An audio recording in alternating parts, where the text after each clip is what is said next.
down, including the Big Four. Was that Vanna White style? Did Yeah, I and see that? look, we have all 4 helmets for the first time ever. Special thanks to Off Access for their, they lent us something very nice. Look at that. That's a nice looking helmet. But so we have all 4 of these helmets, and we're going to go through each of the drivers for the weekend, and we're going to hear Alan's thoughts on why he thinks they are a shoo-in or why it's not going to happen for him this year. And we're going to let you weigh in because you follow the season very closely all season. If you have any questions for Alan Cavana and you want to know about what we think, send them in because we're going to take your questions as well. And let's just get into it.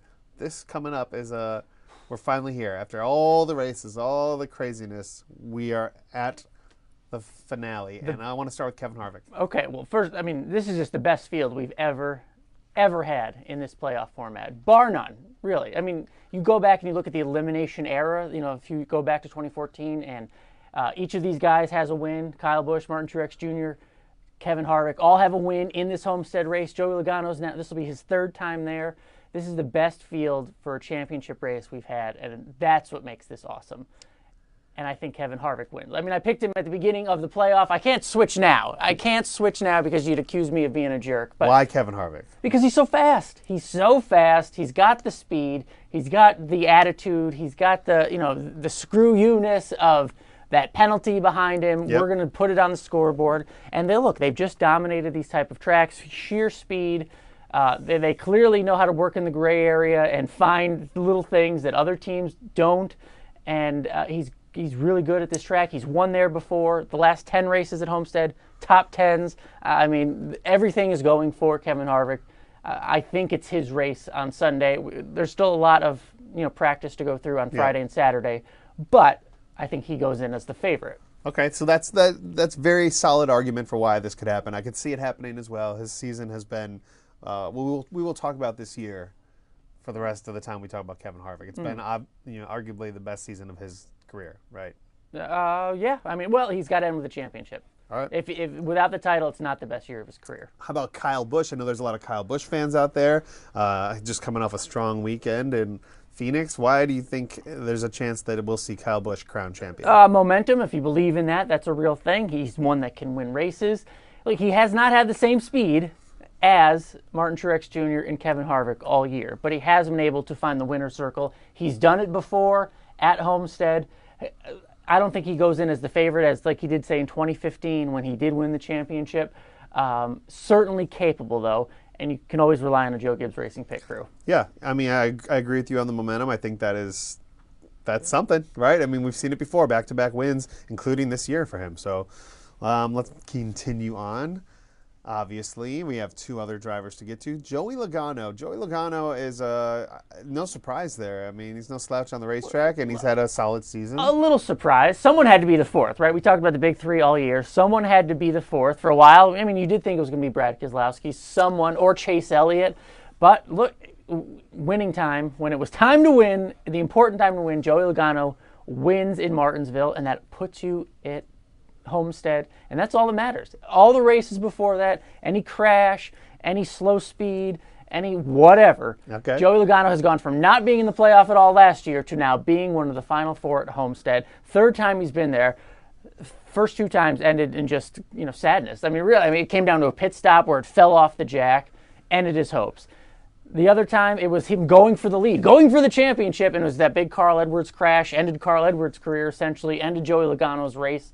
I think he's got the most pressure on him because he's the one that hasn't won yet. He's the one of these 4 that hasn't proven he can get it done in Homestead, whether that's the crew chief, whether that's the driver, whether that's the pit crew.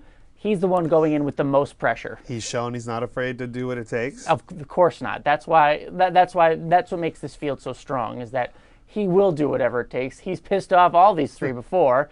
Him, yeah, all of them, yes. I mean, remember that whole comment with, who wears the driver's suit in the family? His wife does, just a few weeks ago at Martinsville, and the famous punch from Kyle Busch. Yes, so no love lost. No love lost. Joey Logano, who cares? That's the adage. You bring your friends to the racetrack. He doesn't care about these guys. He cares about the trophy. Well, and then finally, of course, Martin Truex. I feel like they're on a little bit of a downward spiral at the moment. It's hard because you're comparing him to last year, where he was so good, and then when he went into this race as a favorite, it's hard to say he's on a downward spiral because, look, he probably should have won the Roval. He probably should have won Martinsville. If he wins those 2 races, you're like, oh, what a great playoff he's having. This is amazing, right? Sure. Not the best Phoenix, not what was before Phoenix, Texas. I'm sorry, I can't exactly remember where he finished in Texas. But it wasn't excellent. It was good enough. I mean, he's Yeah. there in the Final Four, right? So just not the same speed. If they can translate the distraction of Furniture Row closing. They just rolled out this morning for the last time ever. Think about that. They have the longest drive of the year. For the last time ever, they have left Denver, Colorado with a race car and a shot at winning a title. If they can translate that distraction into motivation, obviously they can win. We saw it 365 days ago. Okay, so those are the good reasons. Those are the reasons why we could see any of these 4 as our champion. But I do want to put you on the spot here, and let's look at the other side of the coin. Take me through why it's probably not going to happen. Because obviously, that's what we're up against. Why is there a chance Kevin Harvick might not be able to pull this off? That's tough. Rodney Childers isn't there, Sure. not making the calls. Look, everything's so connected now. Look, they are constantly communicating, and we saw them overcome. If there was any worry about Rodney not being there and how they would face adversity, that's thrown out the window after Phoenix, where they could have easily fell apart. They didn't.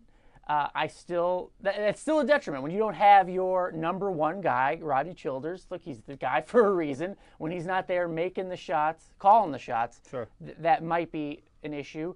And we've seen pit road stuff plague the 4-car the last few years, really, whether it's a slow pit stop, whether it's that 1 in a million shot that seems to have happened 4 different times over the past few years of a lug nut, hitting a valve stem or getting jammed in the gun or getting jammed in Just something random, right? something totally random that you could never replicate has somehow happened to the 4 team multiple times. It makes no sense mathematically. Sometimes these guys are making. Are you hearing any swaps right now? Yeah, 4 team made a swap. They just made a swap, right? They did, and that's the benefit of having a big team. And once you eliminate Eric Almirola's team from the Final Four, they took the best of that. You're almost creating like an all-star team for the pit crew. That's what they've done on the 4. You're also like putting that extra pressure on that person that's now like, hey, we're calling you up for the championship race. He Don't mess up. He would have been there anyway. Okay. It's all good. He was on the 10 team. They had great pit stops. Yeah, but not for the championship. Yeah, look, that's how you. All right. That's what separates the men from the boys, mice and men. Let's see. What about why Martin Truex Jr. might not be able to pull this off? I don't know. It's just not the same as last year. You're going up against a much better Kevin Harvick. Tougher competition. Remember, I mean, he was racing Kevin Harvick last year and beat him straight up, and that was not a surprise to anybody. Just not the same power as last year. I think it's proven that this whole Furniture Row closing thing is not the distraction. Mm-hmm. It hasn't been a detriment to them. I don't think it's all of a sudden going to start on Sunday, but it's just not. They don't have the same speed as Kevin Harvick this year. That'd be the only reason. Okay, all right. Let's continue on. How about why won't Kyle Busch be able to pull it off in Homestead? Same sort of reason. Again, just not the same results. Just look at the results. I mean, the laps led, the wins, 1.5 mile track performance. Look, there's not one tangible thing where I could point to. It's other than the other 35 races that tell us Kevin Harvick's better, right? So that's the only reason I would go with of not picking Kyle Busch. And how about Joey Logano? Do you see a glaring reason as to why he might not be able to pull off this championship? Yeah, again, if you look at stats, it depends. How much do you look at stats? How much meat do you put on that bone in terms of when making a decision? Do you look in the now or do you look in the past? I think consistency is important, right? So. And that's what you're talking about, the consistency over the season. And I think one advantage he does have, the pit crew has been awesome. One of the reasons he had the lead in Martinsville was because of this pit crew. And if that gets you in the front, and we've all heard about aero and all that stuff and being hard to pass and how important it is to be the leader, two things. His pit crew can get him in front, and he's the best restarter in the Cup right now. And combine those two things, I don't want to say steal a championship, but you can earn a championship that may be one of theirs. So if it comes down to a restart, you're saying maybe Logano. With Joey Logano on the front row, absolutely. Woo!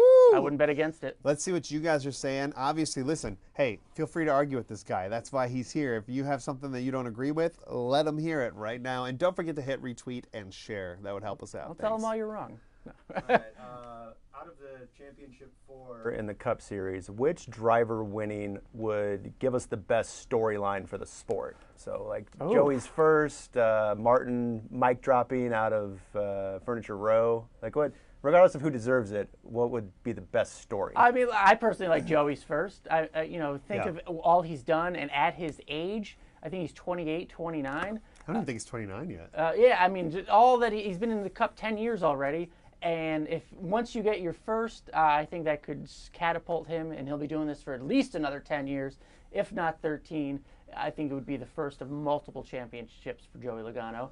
And, I mean, who doesn't like that? Especially going the two that he lost, because of a pit stop and because he was going for it, and Carl Edwards did what he had to do and blocked him.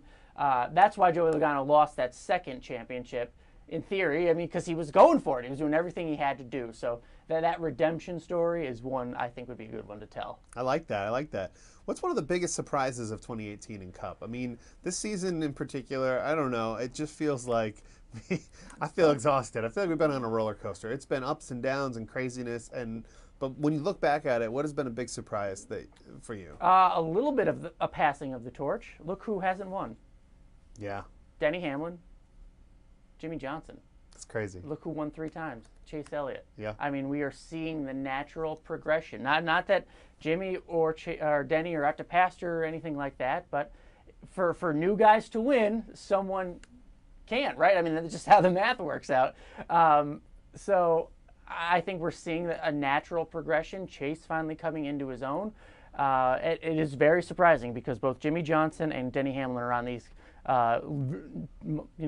10-plus year streaks of winning races every year.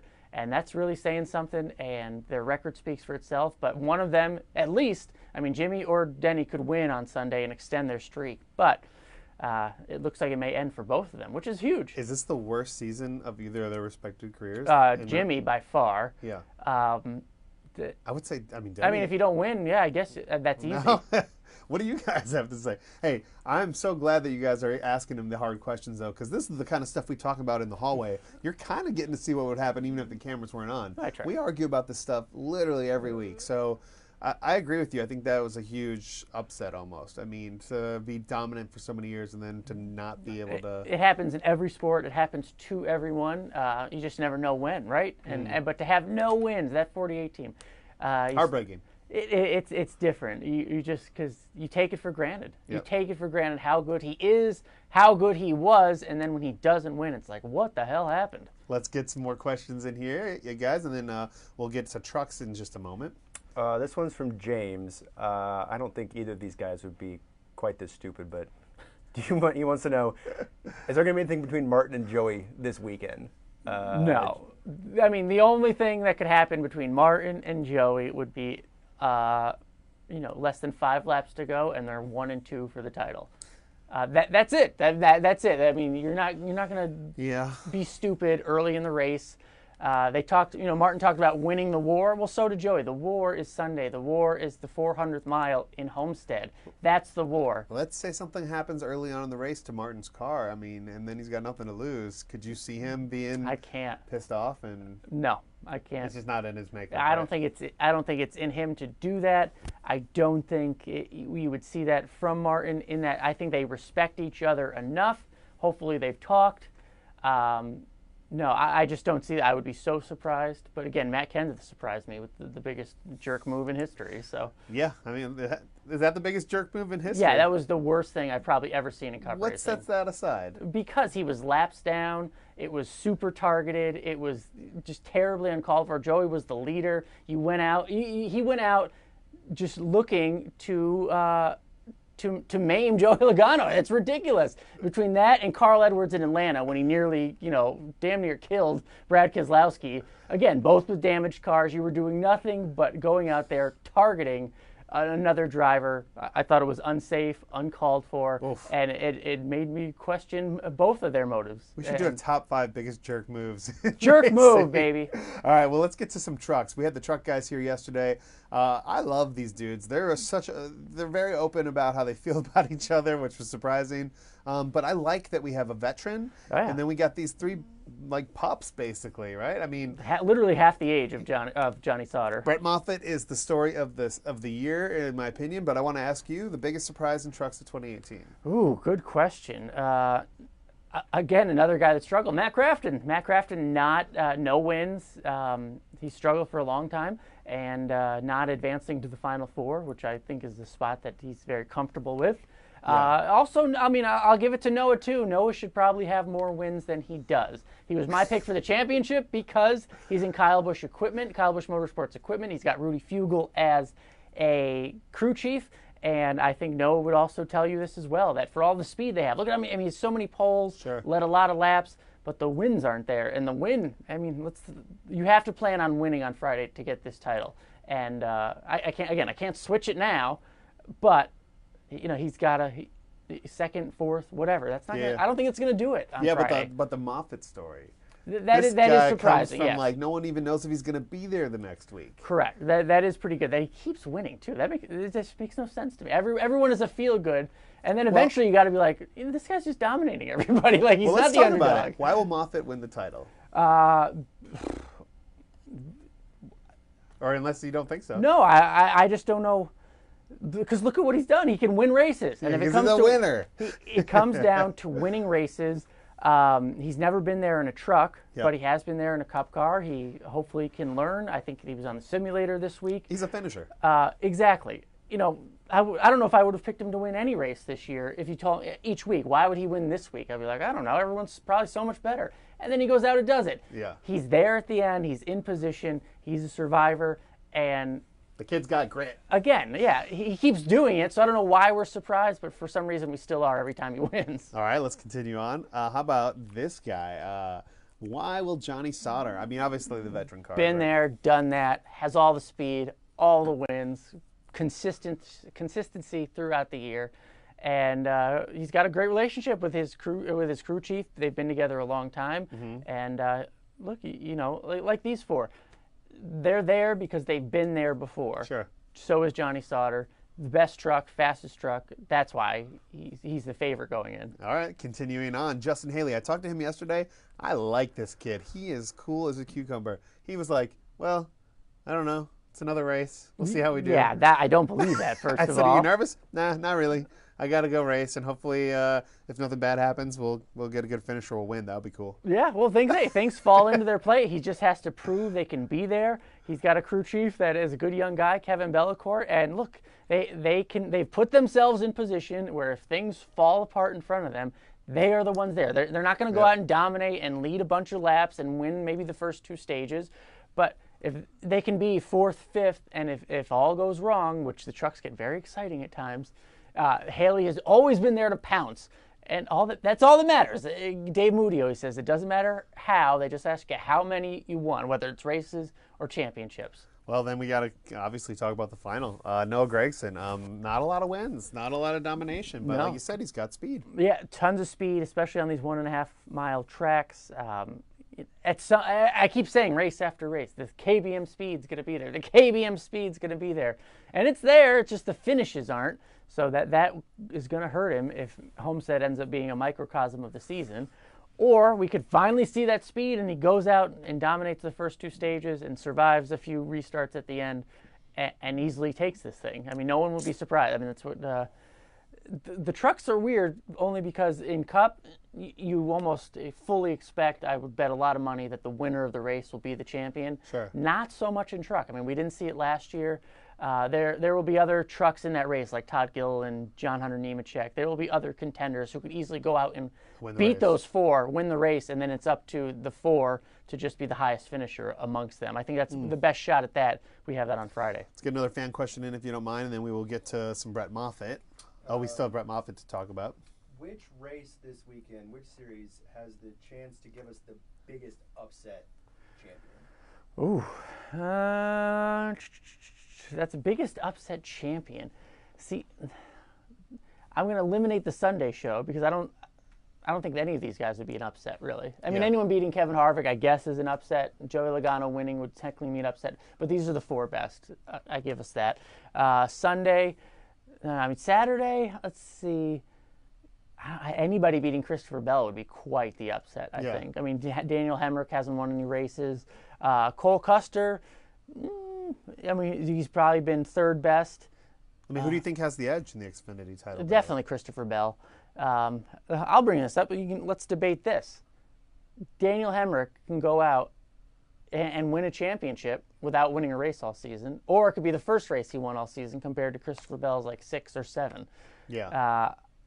I mean, that comes with the format. We just don't often see that scenario play itself out. And it very well could on Saturday. Do you think people would be mad?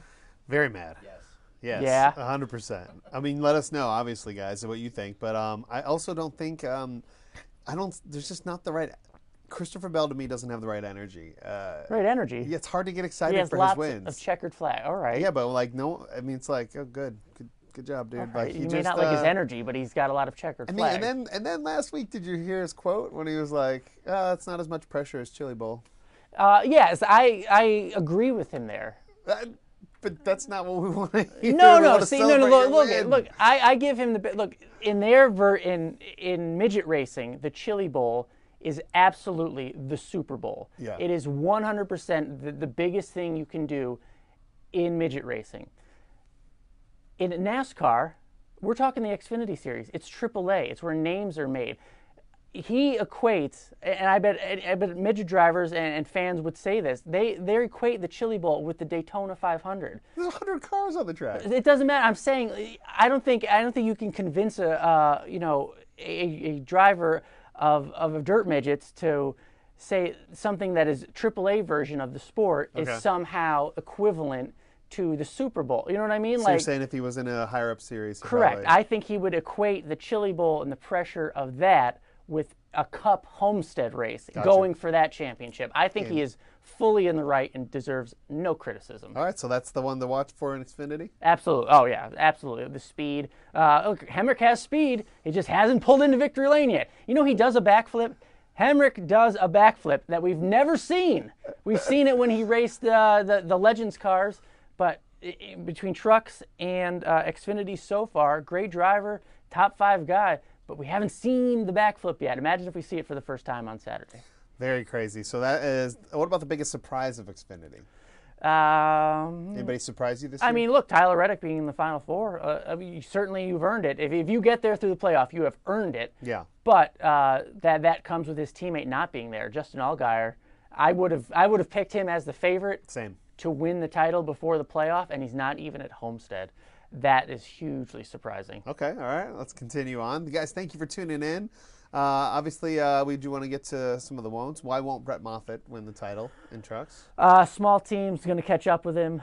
There's still an issue of what engine he'll use between the Toyota OEM motor or the NT1. He has been best at the smaller tracks where the OEM motor is more beneficial. We saw that in Phoenix. We've seen it at some other longer short tracks, if you will. They don't run this other NT1 motor. His team doesn't, and that's why it could be a detriment, and we don't know what he's going to run. Most people assume it's going to be the NT1 motor like everyone else has, but we don't know quite yet. And that's man, why. That's so crazy, especially coming off a win like that. The fact they're keeping it secret is kind of weird. Oh, it's a secret. Well, we'll find out by Friday, but yeah, they don't want to tell anyone before that. All right, go ahead. How about Johnny Sauter? Why won't Johnny be able to get it done? He's racing against himself. I don't know why. I don't see a weakness per se unless the others step their game up, unless we finally see that Kyle Busch Motorsports speed. I would like to say, I could maybe point to Johnny's temperament at times. If something goes wrong, he is one of the more entertaining people on the radio. It's a little fiery. At times, a little fiery, but I haven't seen that, even if he's going insane on the radio, I haven't seen that fully affect him on the track. He's able to at least calm down, and the relationship with his crew chief really helps that. Yep. You just vent a little, calm him down, and he's still been there at the end of all these races. Okay. I can't find much of a weakness in Johnny Sauter. How about young Justin Haley? Just a true underdog. I mean, the same speed isn't there. Mm-hmm. The inexperience, I guess, would be knocks against him.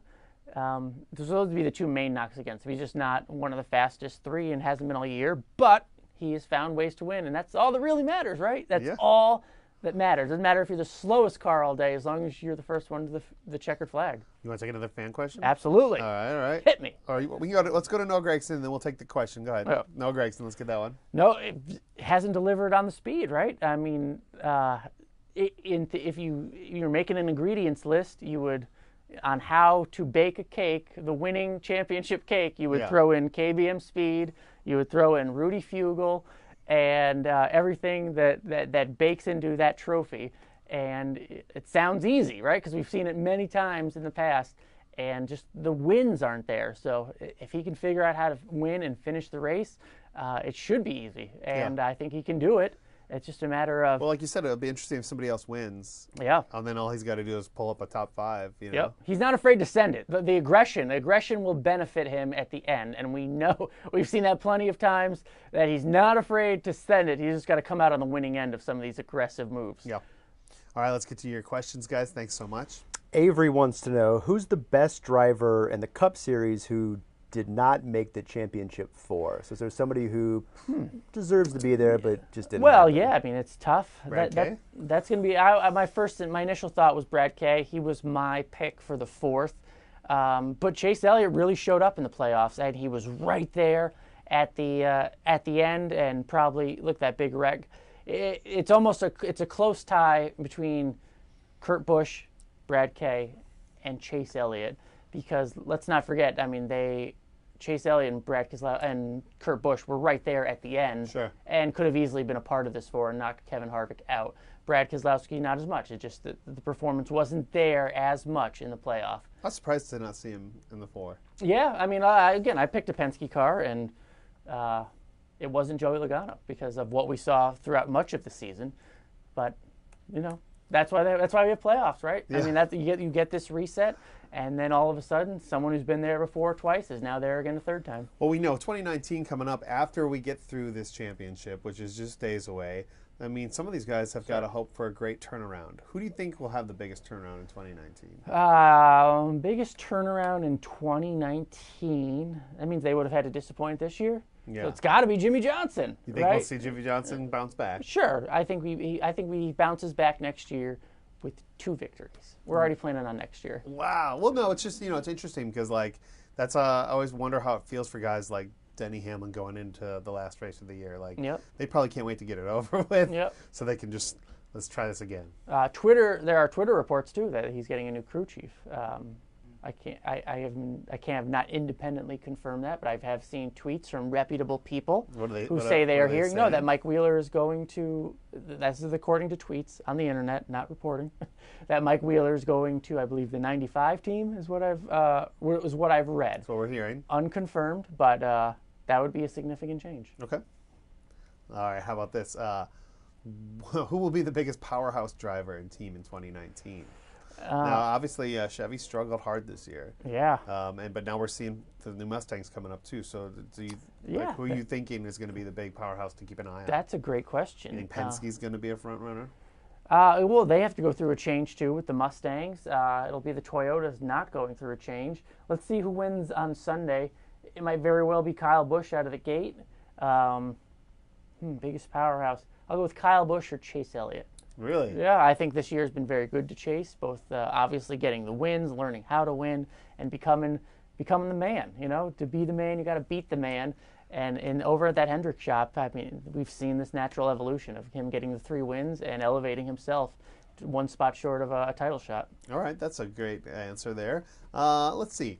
Let's go through some of the young drivers right now, because one thing I like talking about Alan with is he's a huge old-time racing fan. Old school. You love all the heyday drivers, right? But now we're seeing these young crop of drivers really make some headlines, and people are starting to fall in love with these guys. So I wanted to give you some of the young guys here and see, like, name someone from the past that kind of reminds you of Chase. Like someone where you think Chase, like in a few years, hey, his career is going to look a lot like this guy. This one's a cop-out, but it's true. His dad. Bill Elliott. If Chase Elliott has the career of his father, 44 wins, big victories, a championship, a Hall of Fame career, I think that could easily happen. He's a quiet guy like his dad, does well, super speedways. You expect him to get some wins at big races. we just have to see how he continues to evolve. But obviously, super popular. Yep. I think he can carry that torch and maybe outdo his dad in terms of championships. Okay. How about Ryan Blaney? Blaney, compare him to someone in the past. Yeah. I honestly could see him evolving into Kevin Harvick. Really? Yes, I think they were. I don't know why they're aggressive. Every race car driver is good with a fast car, but there are, you talk to them more, and there are others who just send it into the corner a little bit further and are more comfortable going that 205 miles an hour instead of, say, 200, if you will. And Blaney is one of those guys. He just shoves it into a corner, and some people let off, some people don't. Blaney's one of those that just sends it, man. And Kevin Harvick's always been good at that, at sending it into the corner. And I could see him evolving into kind of that soundbite guy who knows how to needle people and can kind of be quiet but talkative, can kind of be get in your head and all that stuff. I could see him evolving into that. Okay. How about Bubba? Bubba. Incomplete grade on Bubba so far. It's been a tough rookie year. Sure. Soundbite machine, good at the short tracks. This may come as a surprise. Rusty Wallace. Really? Rusty Wallace was always good on the mic. He was just great at short tracks. That was his bread and butter. And we saw Bubba lead some laps in Bristol. We saw Bubba has won at Martinsville in the truck a few times. Really likes that sort of stuff. So short track king. Yeah, well, those are where he has the best shot, especially in the equipment that he's in now. So again, if you have Rusty Wallace's career, you're doing damn good, because Rusty, one of the best drivers ever. Keep up the good sound bites, Bubba. Keep up the good talk and keep being entertaining, and knock some people out of the way on a short track. I'm liking your parallels here. How about William Byron? William Byron, again, maybe something of a cop-out, but yeah, Jeff Gordon. You see that parallels? Yeah, he's got the potential. Look, we are in an era now where we put so much pressure, it seems, on young drivers to go out there and light the world on fire right away. How many races did Jeff Gordon win in his rookie year? He didn't, did he? 0. Yeah. He won 0 races. So we're coming back to reality where, look, winning 0 races, neither did Chase Elliott for what, 2 years? 3. Yeah. So it's okay. William Byron, there's always room for improvement. It always could have gone better, but it's supposed to be hard. He's a rookie. You just compared him to Jeff Gordon. Well, look, he's got the boyish good looks. He's got the sponsor's dream. He's in the Hendrick 24. I think as he develops his personality a little more and gets to winning, he'll get the fans on him. He's definitely being groomed. And look, and then he's got Chad Knaus. I think of what Jeff Gordon and Ray Evernham did coming up together, that pairing. I think now that you've got the potential of William Byron and the expertise of Chad Knaus, I think it will blossom into something really good. It's kind of crazy to think that he was playing video games just a few years ago, and now he's in a premier ride with Chad Knaus on the pit box. Unbelievable. Who gets more wins next year, Chad and William, or Jimmy? 48 or 24. Yeah. More wins next year. I'm still going with the 48. Yeah. Absolutely. Come on, he's Jimmy Johnson. All right. He's going to win races. All right, so I believe we got another one. So now here's the thing. I am a big Jeffrey Earnhardt supporter because I am into the stories with grit, and this kid has grit, and now he's been given an opportunity of a lifetime for him. He's going to be in Xfinity, Gibbs car. This is a big deal. Yeah. Look, I can't make a comparison. I don't know. I just haven't seen enough out of him. Next year will be very telling. He can show us what kind of driver he is. You know what I mean? What can he do when he can win? What can he do when he can be up front on restarts, knocking people out of the way if he has to, or whatever? What can he do with that? I don't know enough about Jeffrey Earnhardt on the track to make an accurate description of what kind of driver he is. It wouldn't be fair. But we're excited to see. Absolutely. Oh, yeah, absolutely. Right. It was like Ryan Preece getting that when he finally got that shot in good equipment and what he did with it and what it's done for him to move up and move on. Ross Chastain, the same thing. It's going to be exciting. Is another one of those opportunities where you can really learn what kind of driver he is. Before we get you out of here, I do want to ask you, there's a story going on right now with ISC and NASCAR, and that was a big headline last weekend. And I always like asking the reporters what they think, because you guys are a little closer to it and know a little more. A couple drivers have commented on it. What do you have to say about it? I don't know. It's the motivations are widely talked about. Whether there was that report that says NASCAR wants to sell, and the way to make yourself more valuable is to have all these assets, right? ISC is the tracks, NASCAR is the sanctioning body. So you can, if you were just buying NASCAR, you didn't have any tracks to race on. Well, if you come together as one, now you do. That's just a theory. Another one is to get stuff done in this sport, you have to move like 68 mountains because there's drivers, there's crew chiefs, there's teams, there's tracks, there's NASCAR itself, all these entities that have to work together. Well, if NASCAR and ISC come together, guess what? That's one hurdle you've just eliminated, right? Together instead of having to negotiate and have their own requirements, if you will. That's one less hurdle you have to deal with and one less entity you have to negotiate with. So that could possibly be a benefit. And we all hear about how stagnant the schedule is and why it's so hard to move things. Well, if NASCAR owns all these tracks, well, they can do whatever they want with them, right? Yeah. So you would think that would be a benefit if indeed you do not like the schedule. So I like that. We will see what will happen. So you're seeing more positives.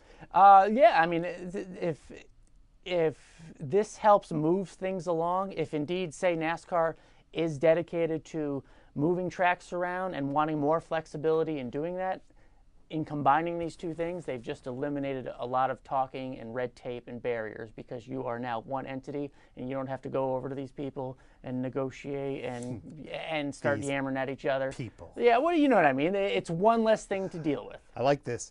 I do want to get one or two questions in since you guys have been putting them out there. I do appreciate you watching and supporting this. So let's take a couple more fan questions and we'll get you on your way. Sure. So speaking of tracks and the schedule, what's one track you'd like to see come back if you could pick one? Ooh, the comeback. Damn, I was not prepared for this. A track I'd like to see come back. I want to see the fans come back and support these tracks. That's what I want to see. By the way, I get those comments all the time. You were at Phoenix. I was at Phoenix. Yes, great crowd. People everywhere. And then that's not, look, I know it's hard to get to the track. It's just that when they tried to bring Rockingham back, which I thought was awesome a few years ago, it wasn't. The initial race had a good crowd, but then it weaned off. And I know times are changing, but let's see. If I had to bring a track back, Rusty always dominated at like the Rockicams and the North Wilkesboros. Any short track, bring back any short track. I'm fine with it. All right. Well, you're going to be out there this weekend. Yeah. Leave tomorrow for Miami. Thank you, NASCAR schedulers, because Phoenix, 80 degrees and beautiful.